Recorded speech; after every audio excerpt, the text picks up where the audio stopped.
Well, hello everyone. It is 12 o'clock, and so I will go ahead and kind of kick us off, get started. I hope everyone is having a fabulous Tuesday. I was writing down the date and I was like, February 20th. I was like, this year is like flown by already. Like we're almost into March and it just feels a little bit weird. Um, I am happy to be wearing my Lady Titans shirt. It's got a cute little sleeve print here. And I know you're probably saying to yourself, like, oh, Emily, I wish I had one of those shirts. And guess what? You too could have one. We're having a flash sale for $2. Some shirts. We're just trying to clear out some inventory so we can make room for some new swag. They'll be coming later this year. But we will put the link to that swag in the chat here below in just a little bit.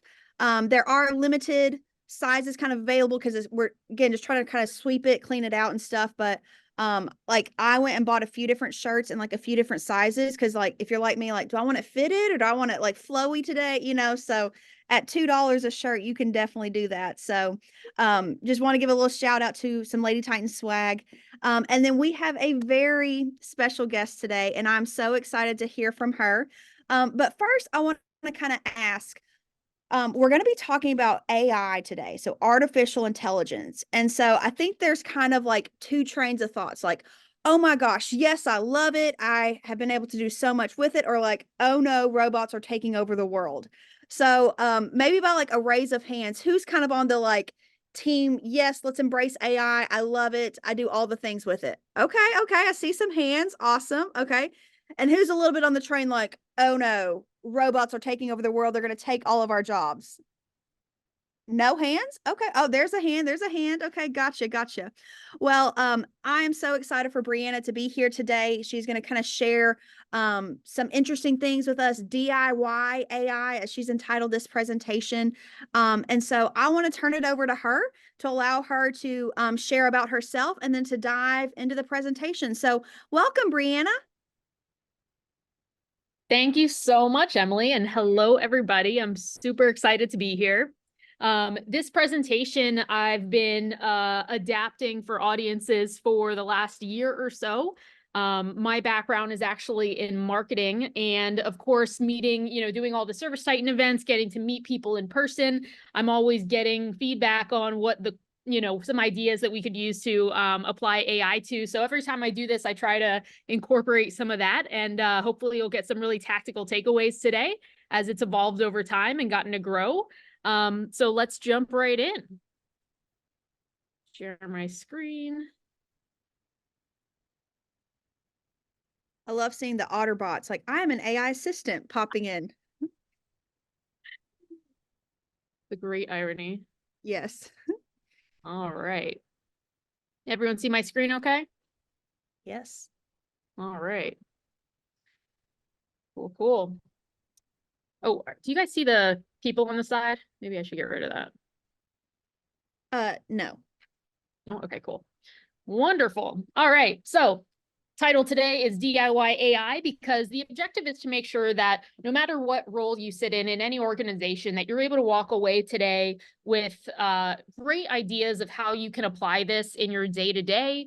Hopefully some reduced concerns or fear involving, where AI is going, at least where it is today.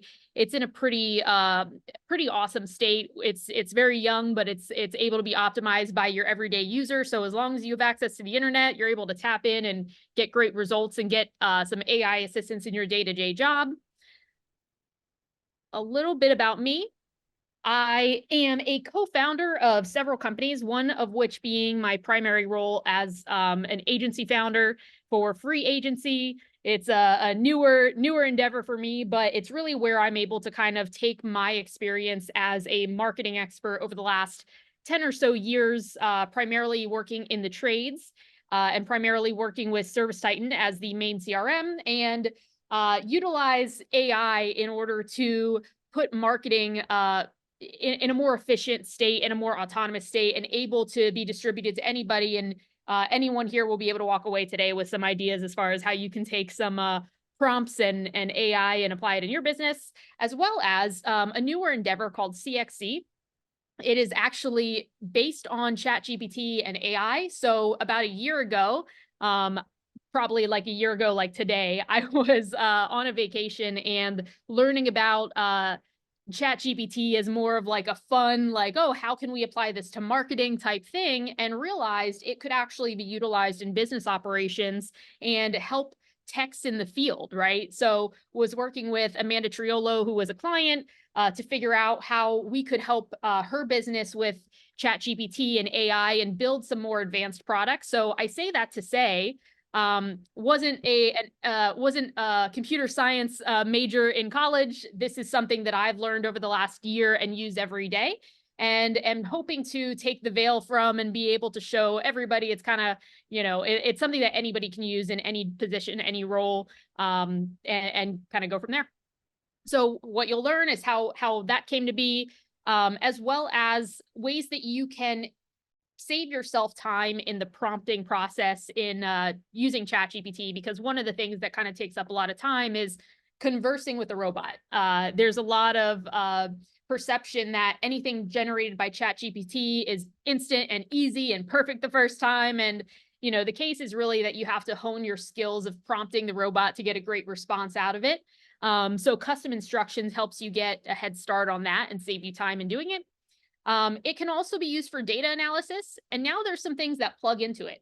So we're going to go through all of that. These are things that have developed in the last year, as well as its image generation. So not sure if anyone here has seen some of the cool, logos generated by AI or things floating around on Facebook these days, but I'll show you how you can do that as well. And then custom GPTs. So I'm going to go into a little bit of everything. I like to start with first, again, going back to a year ago, I was actually not an AI expert at all. I was messing around on my computer on a vacation, had a friend telling me, you should probably figure out how to use ChatGPT for marketing. I was messing around with it, plugging it into Zapier, trying to figure out how to get it to read spreadsheets and talk about data. And that to say, I like to lead with that because it's like, if I can figure this out, like anybody can. I promise you that. I'm not that brilliant. It's really just a matter of typing into the computer and seeing what comes back. And if you do that over and over time, you're going to figure out that you can actually hone in the results to get exactly what you need for any job. And we had built out CXC based on that. It is a live product now. So again, that's to kind of just reinforce the subject of, if I can do it, you can do it. It's literally a business now, and it came from nothing a year ago. So you can learn it pretty quickly and master it. So to our regularly scheduled programming, we'll dive right in. The first part of ChatGPT that I like to use is called custom instructions. And I talked a little bit about it in the intro. It's essentially telling the robot how you want it to talk to you. So the reason that that's important is because historically, when you're learning how to, write a prompt, you might have some structures that you've seen floating around on the internet, such as tell it to act as this role, right? And that can be pretty redundant when you're always saying the same thing, like act as a marketer, because you are a marketer, right? So custom instructions actually allows you to precede who you are and how you want it to talk to you across all conversations to save you time. So basically, you'll be able to add in a little bit about what your role is and how to talk to you in the actual interface. It gives you some thought starters to be able to give it some conversation, but I like to show this because it allows you to really give it exact detail about the tone you like to be spoken to in, and you'd be surprised like how many responses that kind of can transcend, in the sense that like, if I want GPT to write me a client email and write me a blog and write me a social post, there's things about my tone that are pretty consistent across all of those mediums that I might be speaking to, right? So I like to be able to utilize this to say, I'll show you exactly what mine says actually. My name is Brianna Skiffington. I'm a digital advertising expert with a strong background in paid search. I'm known for working at a performance agency and being a CPO for home service companies, or working with home service companies. I could talk about prospecting versus brand growth philosophies for hours. I now own my own marketing consultancy called Free Agency, wherein we confront marketing mediocrity with fractional CMO services. So this is super cool because now every time I start a conversation with ChatGPT, it speaks to me knowing that I'm likely talking to it about the company. I'm likely offering CMO services. I'm likely speaking to a home service company. And then I don't have to type that out every time. Because I used to have prompts that were like paragraphs long, right? And then my tone. I noticed that when I would ask it to write me emails for a client, it was like super formal, which is like great and nice. But I am not super formal at all. I like to be, casual and direct. And I try to describe myself to ChatGPT so that it speaks back to me in that way and doesn't look like I generated a robot response when I am emailing somebody or writing a blog, right? It'll actually speak a little bit more in my tone. I like to say I'm like Sheryl Sandberg meets Tina Fey, which, Tina Fey, comedian. So a little bit of unfiltered sarcasm, all that good stuff. So it's cool because it kicks me responses in that tone and I'm able to use them for everything. Brianna, is Yes. this part of the free version that you can do this, or do you have to have the paid version for ChatGPT? Oh, that's a great question. I have the paid version. It's only $20 a month. Highly recommended. You might be able to do it in the free version. I'll double check after this call and let you know. Okay, cool. That was a question in the chat. Thank you. Okay. Well, thank you. $20 a month. I highly, highly, highly recommend it. You could not spend $20 more intelligently, in my opinion. All right. So prompting. Prompting is essentially starting the conversation with the robot, right? ChatGPT is cool because it's like a chat interface. You can just, two-way conversation. And unlike Google or Bing or whatever search tools or Siri even, it actually has memory and retains context throughout your conversation. So if I'm having a conversation with it and asking it to be a lawyer and act as my legal guidance, it will retain all of the nuances of whatever case I were to give it in one conversation, right? And that's super helpful. But there's good and bad ways to write a prompt. It's very easy to say, like, okay, I want GPT to write me some Google ads, for example. Zero context. As you can imagine, if you were to open a chat with ChatGPT and say, hey, write me some Google ads, it would do it, but it's going to be really generic. Like, it doesn't know what kind of company you work for, what you're offering, how you're positioned in the market to be unique against your competitors. It's really not, it really has nothing to generate for you. So it'll try, but it's called hallucinating when it basically tries to give you some kind of response because you're looking for a response, but you didn't give it enough information. So it makes its own inferences and kind of gives you a jumbled response, right? Like a fake one. So to correct that, you really have to give it some context. And ideally, you want to give it more than just a couple things. You could ask it to write you some ads for an HVAC company that's offering $88 tune-ups, for example. But you're going to get like really generic ads. That's just like, call our HVAC company. We offer $88 tune-ups. We will tune your system. Like, it's just super bland, right? Instead, what I like to do is that prompting where you're able to expand on it and give it the exact format you want it to respond to you, give it a ton of details about what you're asking it for. And it doesn't have to be super organized either. Like, you don't have to have it in a perfect structure as long as you give it a little bit of context here and there, sprinkle it throughout a paragraph, maybe. It'll at least give back to you something that is relevant and you can curate it from there. So this is the anatomy, I would say, of what a close to perfect prompt is. The things that you want to include, aside from the contextually relevant things that you're giving it about your business or about yourself, are things like what you want it to do. So act as a role is typically how you start every prompt. You might be a marketer, but you may want it to act as a Google Ads subject matter expert, for example. As you can see, like, or an award-winning Google Ads subject matter expert.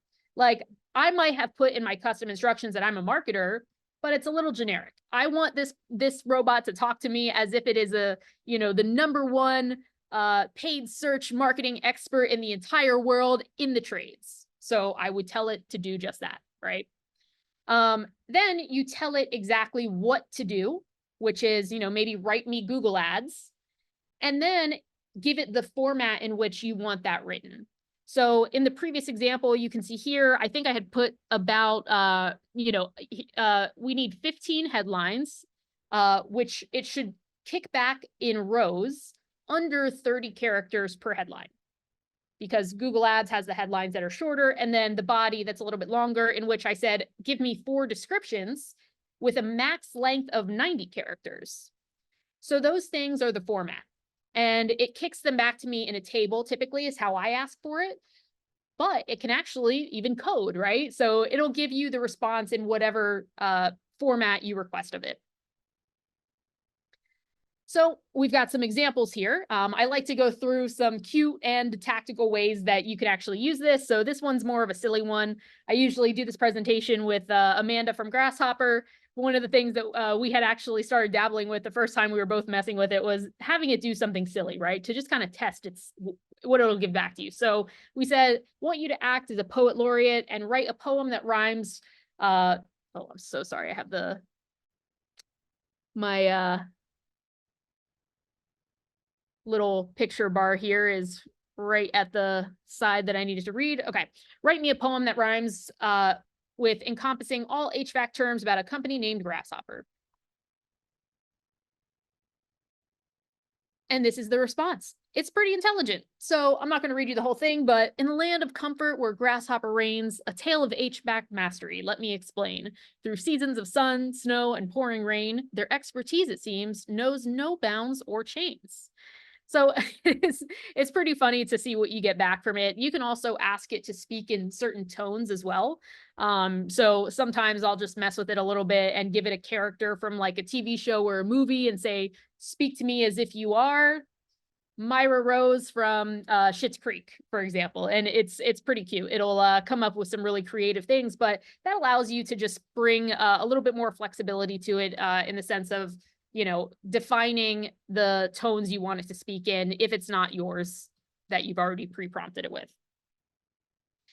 So this is a real test that we gave it actually as well. And it was, we wanted to do a Marketing Pro email blast and wanted to generate, you know, some maintenance jobs. And we had given it a prompt to write email headlines and then also an email body. And then I'll show you what that generated. So wanted to get a few different options because they're not all going to be great. We wanted to say specifically, you know, it should be a world-class email marketer you're acting as, you work for this company. I want 5 different options that emphasize the benefits and prompt readers to open the email. Because an email headline, of course, is different from an email body, right? An email headline is something that you have to make really juicy and, you know, make sure you get a high click, an email open rate, right? Whereas a body, it can be a little bit more in depth. It can, you know, lead you to, you know, have a little bit of a storyline, lead you to making a decision towards the end, but informing you in the beginning. So these were some of the options we got. I really liked from this that there wasn't a request to get emojis back, but we specifically got back emojis and a pre-header.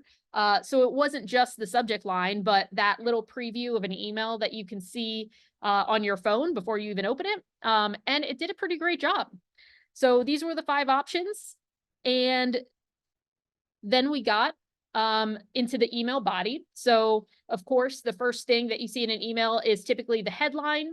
And then towards the end of it, you'll have a CTA, a call to action. So we focused this also around tune-ups and encouraging the readers to schedule an appointment.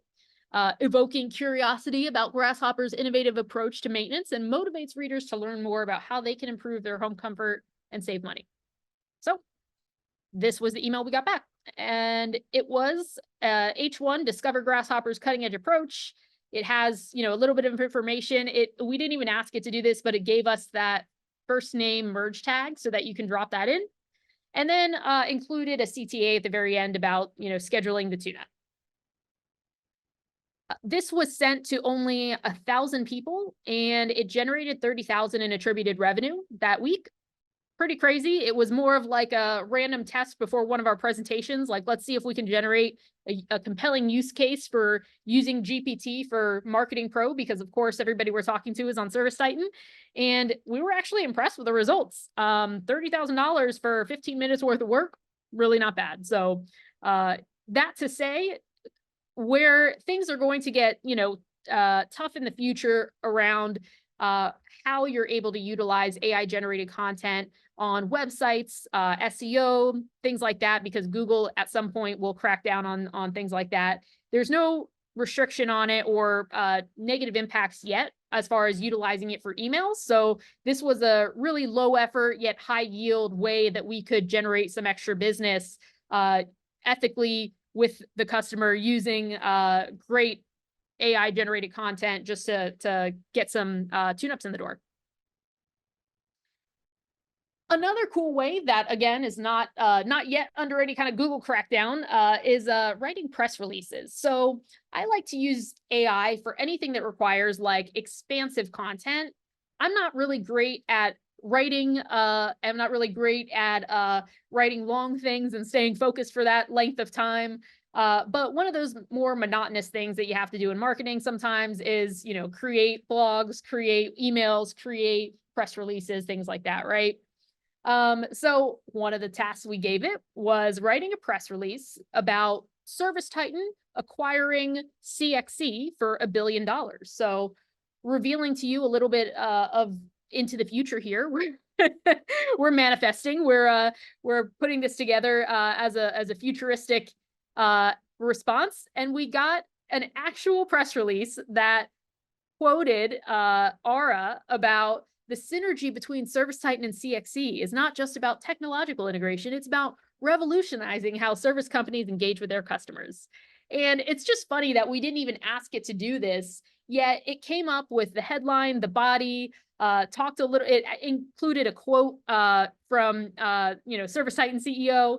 It's very intuitive in the sense that like some of the stuff you don't even have to like train it too much on or have a back and forth conversation on to get a great response. Just a little bit of context with its rich history of, the vast content of the internet up to 2021 will actually give you some really awesome stuff, and you don't have to be super specific. So I thought this was cool. It formatted it perfectly. All we had to say was a press release.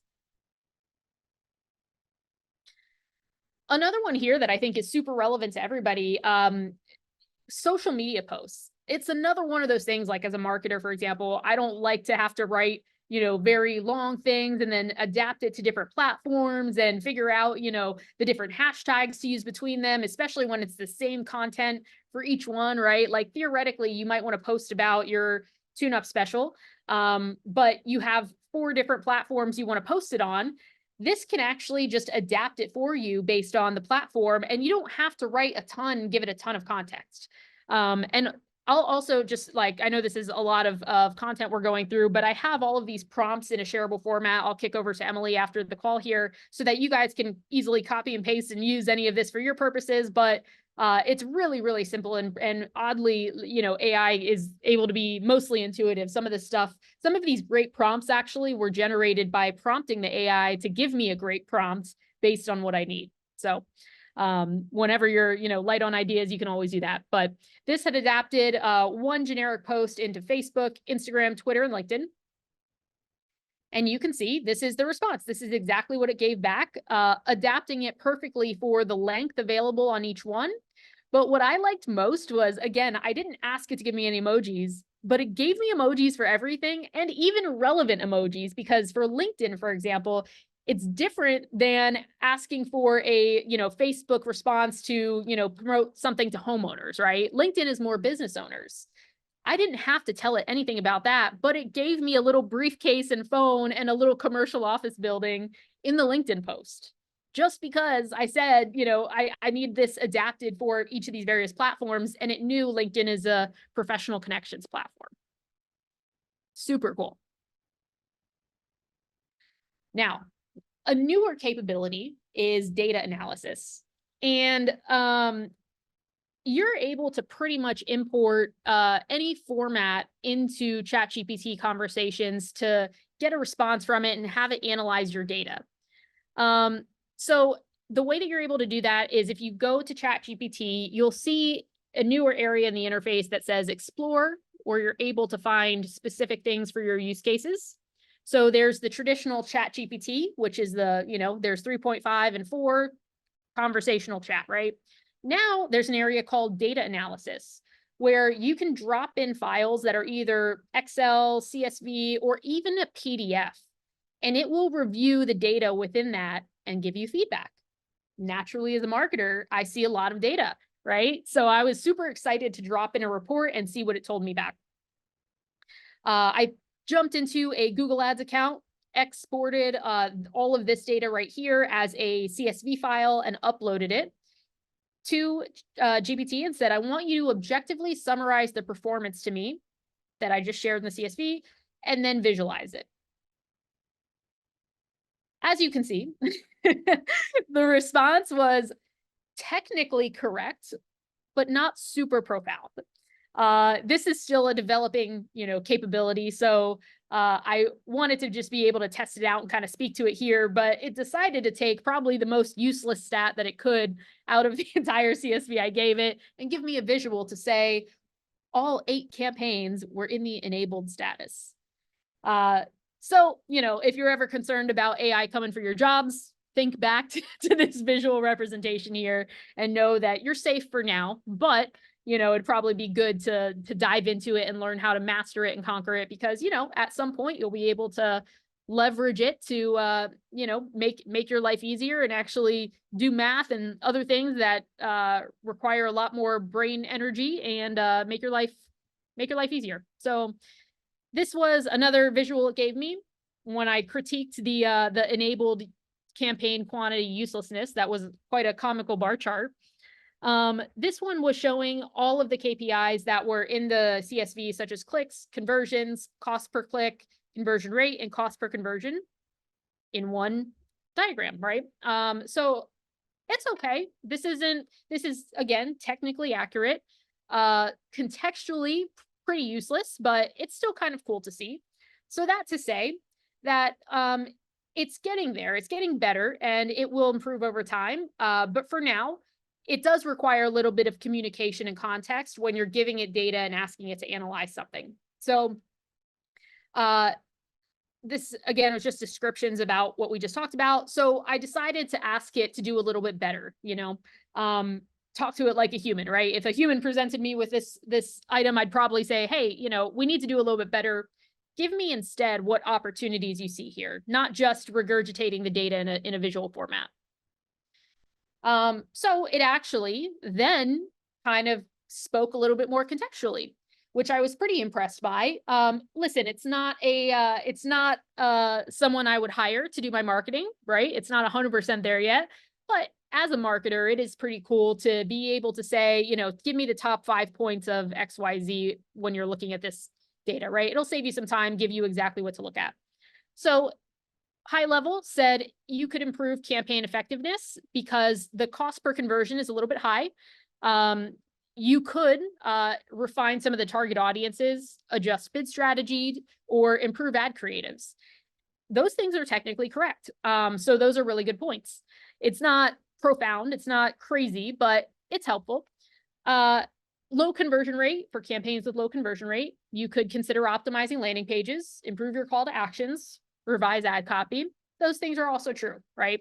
So it is, it is helpful. It's going in a good direction. It's not quite there yet, but at a high level, you could drop in any report that, you can download from Facebook or Google or an agency gives you and just drop it in to kind of, give you some pointers as to where to look first. To me, again, as mentioned, it wasn't super critical. It wasn't super great and impressive. So decided to talk to it a little bit more real. I said, great, but what if my boss is a real pain in the ass and I've told them all of this before? Now what? Pretty common. So then it gave me a little bit more proactive recommendations. Dealing with a challenging boss, it's empathizing with me, who may not be responsive to standard recommendations can be tricky. Here are some additional strategies or approaches you might consider. Suggest a pilot test. If the boss is hesitant to implement broad changes, propose a small-scale pilot test. For example, apply the recommended changes to a single campaign or a part of the budget to demonstrate potential improvements. Okay, that's fair. I asked it to offer, suggestions for a tricky boss, knowing that the boss might be tricky. They might not want to implement broad changes. So sure, we can do a small test here or there and then seek that feedback. I thought this was funny because it is a very human thing you'd need to do and know is you have to collaborate on the strategy. actively seek their feedback and involve them in the strategy building process. Sometimes people are more receptive when they feel that they are a part of the decision-making process. Robot's pretty smart. So that says for the data analysis, it's developing over time. I'll kind of speak to something towards the end of this that I developed to try to bring it a little bit closer to reality. But for now, that's kind of where it is. Now, plugins are something that allows you to bring in other tools to your ChatGPT conversations. The reason that is important is because ChatGPT on its own is like an isolated conversation. It's super helpful when you feed it things, but sometimes it's not fully contextually aware of, third-party items, or it's not able to perform tasks in third-party integrations, right? So plugins actually allow you to connect ChatGPT to other things that allow it to be a little bit more useful. So one of those things is Zapier. It's a pretty common software that helps with automating work in, ServiceTitan, potentially other marketing softwares, to build connections between things that aren't natively integrated, right? So it's a really handy tool when it comes to building things with ChatGPT to be able to get it to interact with other places. In the interface, you can kind of search through a store that will allow you to install, as if they were apps, right? You can install things into ChatGPT to make it a little bit more functional. The one that I use the most is Zapier, as mentioned.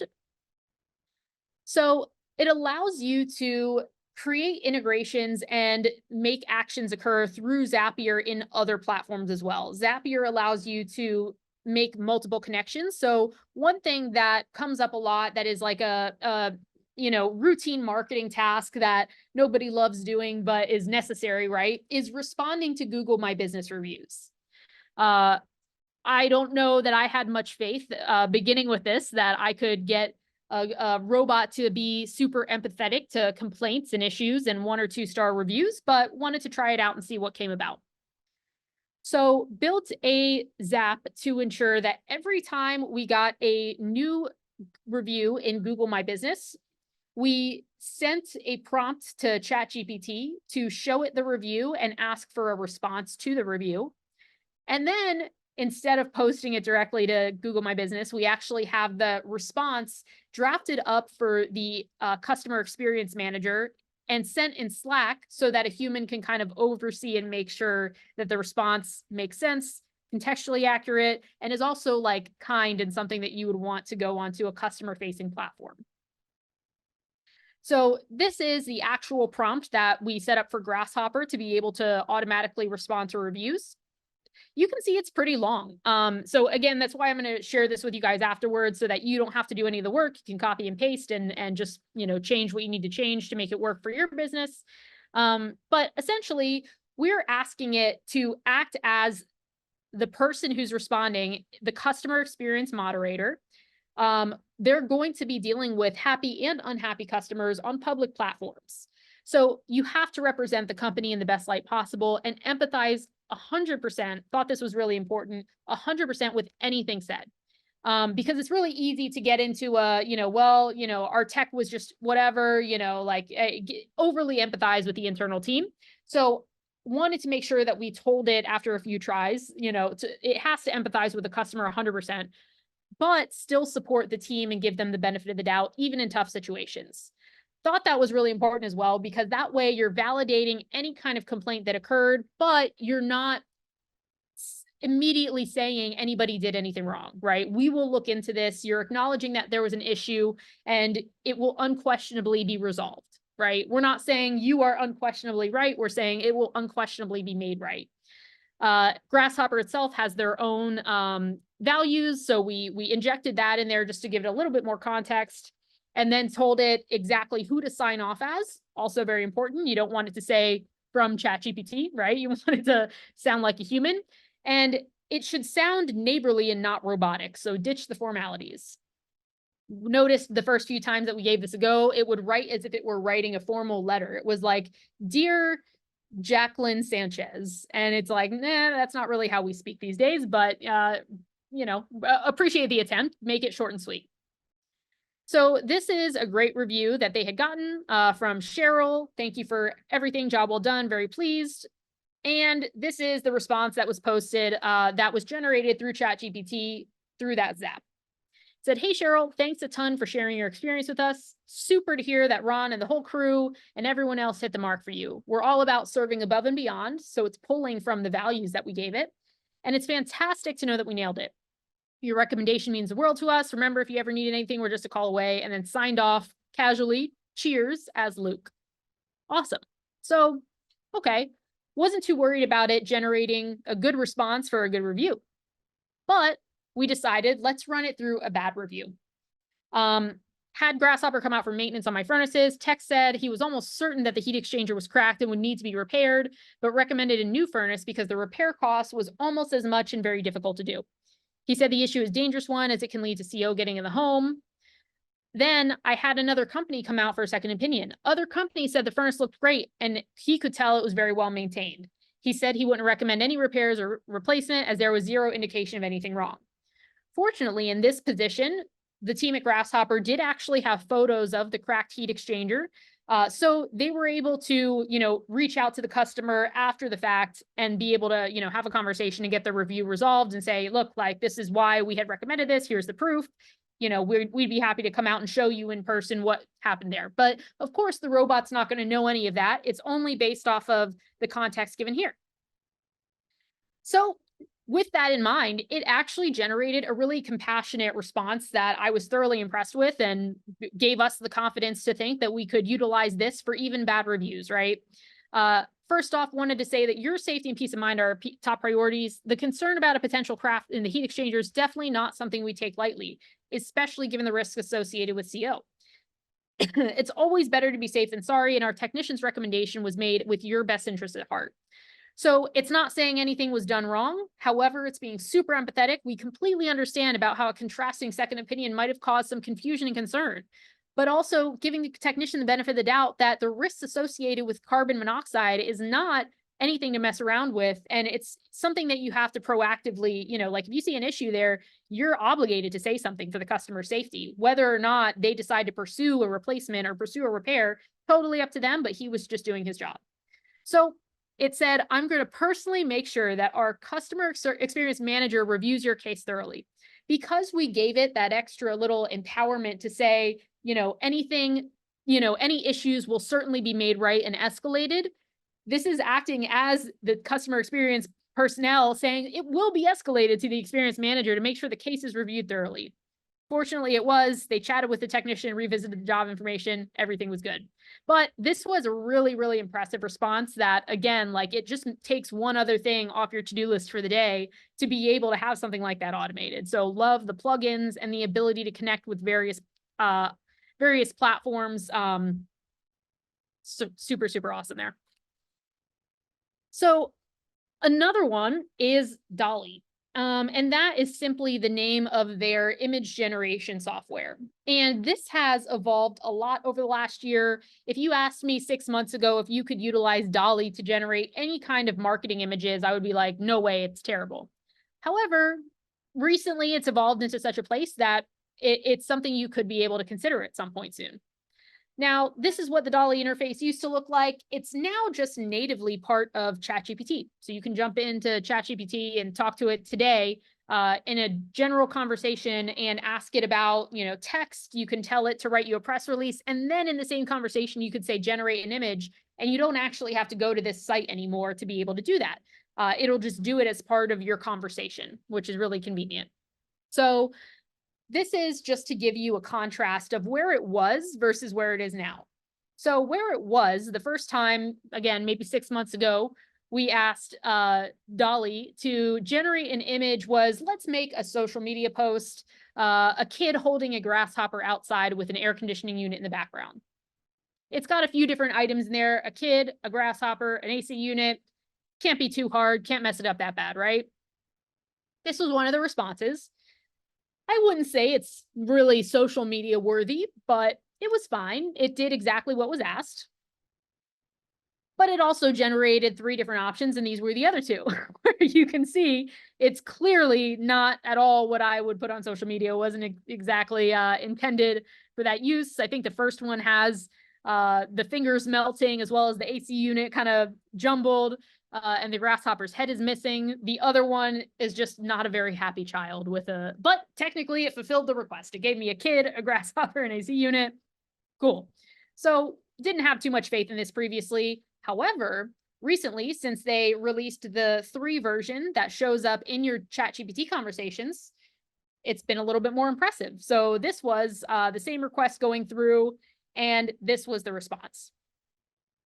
The issue I see here really is only that it gave us like a artistic version, but it did get a little bit closer to the objective, right? It's pretty impressive just to consider this is what AI can do in like 5 seconds based on something that short.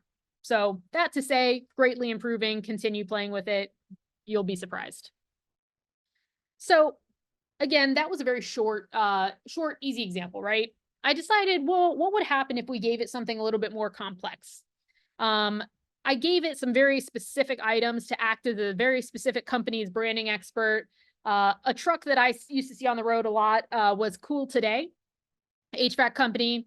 Totally fine, but it was a white van essentially with serif type writing and a very generic logo. I wanted to give it that logo as an example to kind of recreate it into something cooler. Wanted to give it some colors that pop. There should be no unwrapped area on a vehicle's body. You can have placeholders for website, blah, blah, blah. Basically having it follow like the kick charge, philosophy, right? This was the original logo. And this is what it came up with. Pretty crazy, right? So definitely way better than the first picture with the hand and the grasshopper with the head cut off. It's evolved a ton. Is this something you could present to somebody and let them go wrap their vehicle with it? No, but is it a cool way to use 10 seconds of your time to kind of validate a concept you have in your head? Yeah, I thought this was cool. We're obviously not selling ice cream at Cool Today, but it gave me something cool, gave me the colors I asked for. It left no white space on the van. It gave the name and placeholder for the phone number. Got the job done. I was a little bit impressed. Next one I gave it was, okay, I wonder if the van maybe just complicated it too much. Maybe we just have it go back to basics and create a logo. I'm going to feed it some images of 2 women who I would like turned into cartoons. It was Grasshopper. Again, I usually do this presentation with Amanda. So we were doing Grasshopper is introducing a plumbing service. So what better way to introduce it to making a new logo than to say, we're going to have 2 chicks on a van that are acting as plumbers and here's the Grasshopper logo, throw some plumbing words under it. Make us cartoons. And this is what it gave us. It was okay. It took a few different tries, but it noticed one of us had short hair. It, gave you the tool belt. Some of the tools, those are kind of weird looking plungers, but hey. And then it also gave us the Grasshopper name with plumbing underneath it. This is actually pretty decent considering, I don't know if you noticed in other instances of generating images, the phone number here in the middle of the driver door. Sometimes GPT has, or Dolly has a little bit of a challenge rendering text or numbers. So was actually pretty impressed that it was able to, no misspellings, no issues, no blurring of letters, spell out Grasshopper plumbing, and then give us 2 characters. It's pretty cool. What's next in the world of ChatGPT? This one is my favorite. I referenced it a little bit earlier. For a passion project, I kind of came up with the idea of creating a version of myself as a GPT. So my background is mostly in marketing. A lot of people will message me on Facebook or LinkedIn or whatever, asking for little bits of advice on things here or there, or want to hop on a call. And the one way that I was like, I think I could scale some of my thought processes, because I noticed I was repeating a lot of the same thoughts, right? Is creating an AI version of myself. So created a virtual CMO called Free Agency, which you're able to look up today if you have GPT-4 on the GPT store. And it's pretty cool because you're actually able to drop things into it such as a PDF of a marketing report, and get almost better data analysis than what I showed you earlier in the native GPT data analysis plugin, just by using this, because I essentially trained it on all webinars and all blogs and all thought processes I've ever had or wrote down. And that's the basis for which it's looking at anything you give it. So if it's a PDF of a marketing report, it's going to critique it the same way I would. Not as great, but it'll get there eventually, right? If you tell it, I have a $10,000 budget and I want you to spend it wisely, it knows that I would recommend specifically allocating most of the budget towards trackable performance mediums. So it's going to break it down in that way.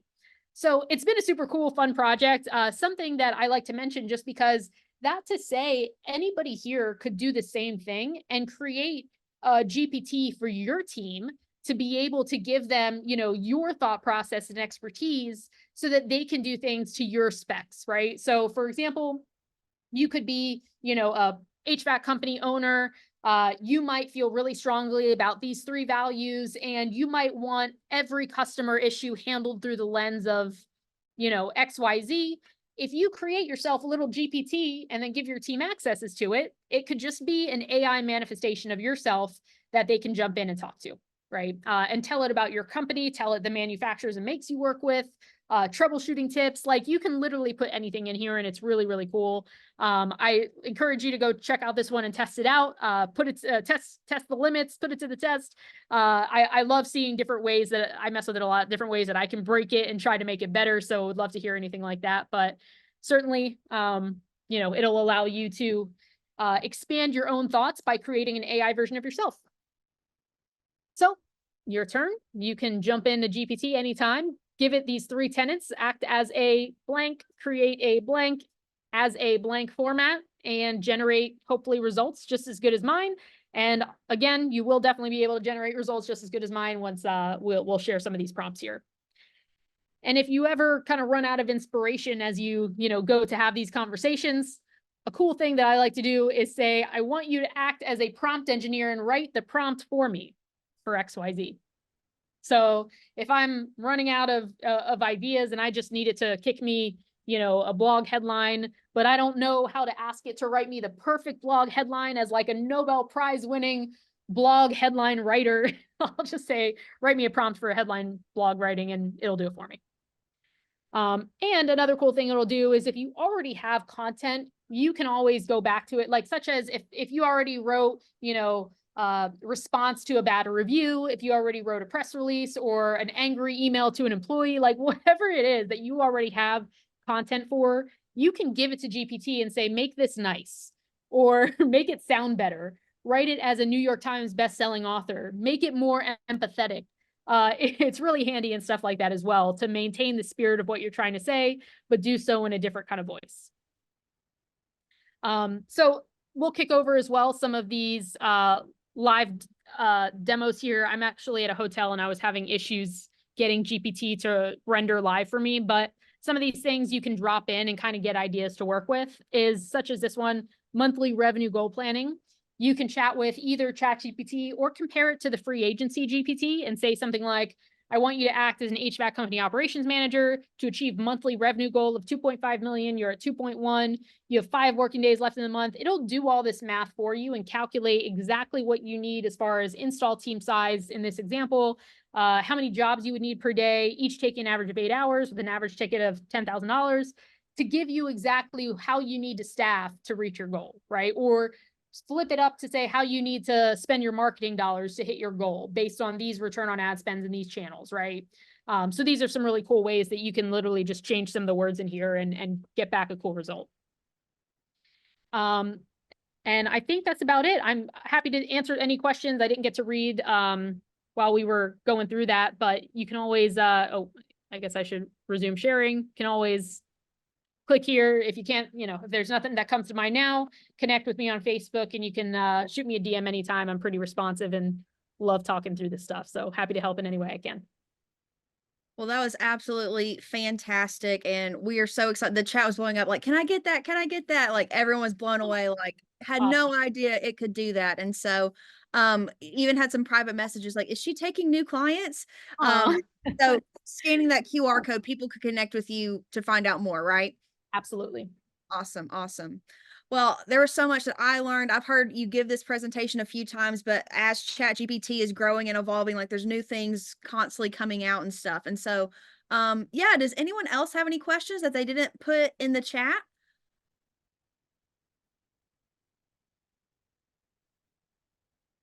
You did so fantastic. You answered all the questions. Aw, love to hear it. Well, and that was one thing that I appreciate about ChatGPT is like you showed some things like, okay, it's not great in this, like it's not coming for your job in this, but like in there some areas where like this is better than a human did, like in responding to this review or writing this email, like, make it nicer. So there's definitely some good things that come to it. Um, okay, someone asked in the chat, are there different levels of paid monthly cost? Yes, there are only 2 for now, I believe. There's a $20 version, which is the one I use, but there's also a $25 version per user. I believe the additional access, additional $5 allows you to manage your team from within there. Previously, it was very much siloed, so I think that's the only difference. But both will allow you access to GPT-4, which is infinitely more useful than GPT 3.5. Are there trainings on how to maximize that?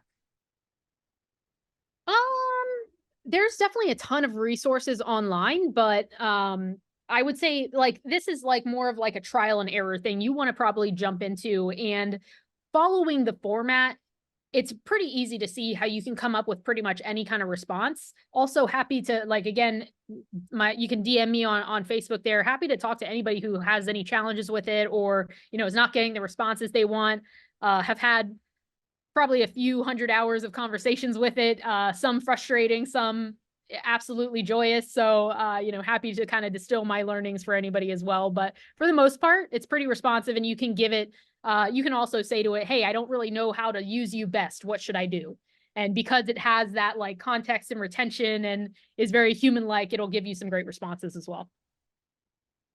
Have you tested out any other ChatGPT competitors, like any of the other AI systems? Yes. So we've run a few, specifically for CXE, we've run through, I believe, like Bard, the Facebook Llama one, like a bunch of other different ones, some of the cheaper models through the back end, and haven't come to anything quite as competitive. But I am seeing that the new Gemini 1.5 from Google is supposed to be pretty competitive and actually a little bit even more context rich. Like GPT, you'll notice has like once you get to, if you continue one conversation with it for like a really long time back and forth, at some point you'll notice it kind of veers off of the original prompt. Whereas this one, supposedly the Gemini 1.5 has like, I think it's like 100 times more context retention than GPT-4. So I haven't gotten to put it to that far of a limit yet, but confident and excited to test it out. It should be almost comparable. That's awesome. Yeah, Can we put the QR code back up to talk to you? Sorry. sure, of course. Let's go. And then, does ChatGPT have a mobile app? And yes, they do, right? Absolutely. It's super cool. I'm texting it all the time basically because now it's on your phone. Share. Yeah, it can be kind of addicting. Like once you figure out how to use it and Yep. know all of its capabilities, you mentioned using it for emails and social media. That's fantastic. I've seen how you can generate like community support events and contacts for local nonprofits, like generate their phone number and their email so I can contact them to connect and things like that. So yeah, it's a little addicting once you figure it out, like all the things that you can do. So Totally. For sure. I actually was using it for Thanksgiving. I had it on my phone. I was trying to figure out like the best recipes and what I needed to buy of all the recipes and consolidate these 10 recipes into grocery lists for me that'll feed 4 people for each one. Like it's really cool. so And smart. I missed the apparently there's an Instacart plugin and I missed it, but had I known at the time, I would have had it grocery shop for me too. Very cool. Well, Brianna, thank you so much for joining us today and providing all of your knowledge and insight. I know everyone was just blown away by all the capabilities. And so we will share out all this information that you shared in this presentation so that we can all have those resources to those prompts and things like that. So just a few little housekeeping things. We have the lounge popping up on March 13th. That is our kind of girlfriend chat, coffee chat, as I like to think of it, where it's just an open and free space to ask any questions, any challenges that you might be going through, how have other people kind of coped and deal with that. And then we will have our next spotlight series on March 19th with Chris Smith. She is an active Lady Titans member. And so she is going to be sharing with us how to build a highly efficient team, but with an awesome culture at the same time. Sometimes those can be counterintuitive. And so we're very excited to hear from her. Danielle is reposting in the chat right now links to Pantheon.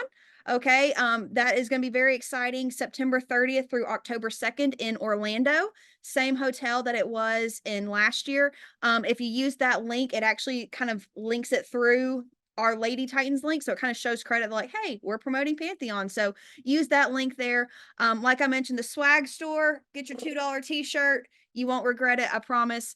And then a new thing that we are implementing is our leading ladies. So we are taking nominations just to highlight a lady in the industry who deserves a little shout out and some celebration. And so if you know someone in the industry, in your trades, we have this leading lady nomination form here in the chat, and we would love to see and feature some other ladies. So thank you all so much. We're going to end with 4 minutes. How about that? And be watching your email. We will have this recording along with all the assets that Brianna is giving us. So, all right, go fight, win. Let's have a fantastic Tuesday. Thank you all. Thank you, guys. Thanks, ladies. Thank you, Brianna. Bye. Thank you, Brianna. Thank you, ladies. Emily, I love you as the host. Oh yeah.